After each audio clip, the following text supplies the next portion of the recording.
লোহাগড়ায় বোরো ধান সংগ্রহ কার্যক্রমের উদ্বোধন। শরীফুজ্জামান, নড়াইল প্রতিনিধি।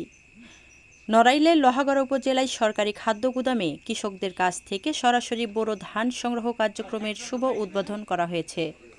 এর মাধ্যমে কৃষকদের উৎপাদিত বোরো ধান ন্যায্য মূল্যে সরকারি ব্যবস্থাপনায় ক্রয়ের কার্যক্রম আনুষ্ঠানিকভাবে শুরু হলো। বৃহস্পতিবার 4 জুন সকালে উপজেলা প্রশাসন ও খাদ্য বিভাগের যৌথ উদ্যোগে লোহাগড়া উপজেলা খাদ্য গুদামে এই কর্মসূচির উদ্বোধন করেন প্রধান অতিথি উপজেলার নির্বাহী কর্মকর্তা ইউএনও শাম্মী কায়সার। উদ্বোধনী অনুষ্ঠানে উপজেলা খাদ্য কর্মকর্তা সুশান্ত কুমার মজুমদারের সভাপতিত্বে বিশেষ অতিথি হিসেবে উপস্থিত ছিলেন লোহাগড়া উপজেলা বিএনপির ভারপ্রাপ্ত সভাপতি মোহাম্মদ হেমায়েত হোসেন।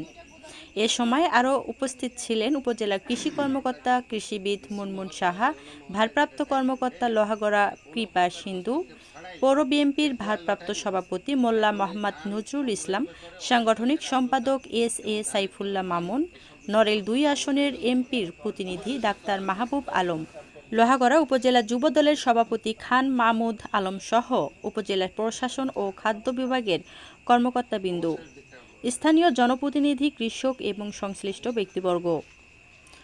উদ্বোধনী অনুষ্ঠানে বক্তারা বলেন, কৃষকদের উৎপাদিত ধান মধ্যস্বত্বভোগী ছাড়া সরাসরি সরকারি খাদ্য গুদামে ন্যায্য মূল্যে ক্রয়ের মাধ্যমে প্রকৃত কৃষকরা উপকৃত হবেন এবং খাদ্যশস্য সংগ্রহ ব্যবস্থায় সম্পূর্ণ স্বচ্ছতা ও জবাবদিহিতা নিশ্চিত হবে।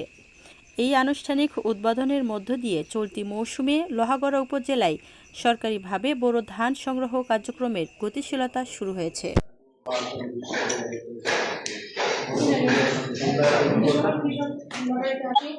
এবং তাদেরটা যদি মশলার বা অন্যান্য ক্রাইটেরিয়া ফিল আপ করে সঠিক উপায় পাওয়া যায়, কোনো কমপ্লেন আমি শুনলে কিন্তু আপনার বিরুদ্ধে অবশ্যই যে আপনি রাখতেছেন বা হয়রানি করতেছেন এরকম কিছু হলে এই কৃষকরা এসে ফিরে যাবে। এর জন্য কিন্তু আমি প্রথমেই সুশান্তবাবুকে বলে দিচ্ছি যে আপনার লটারিতে যাদের নাম উঠছে তাদের দরকার হলে যে কৃষি ব্লক সুপারভাইজার যারা আছে তারা দরকার হলে বাড়ি বাড়ি গিয়ে মশলার টেস্ট করবে, যে আমি ধানটা পাঠাবো আমার ধানটা রেডি আছে কিনা, তারা টেস্ট করে আসবে।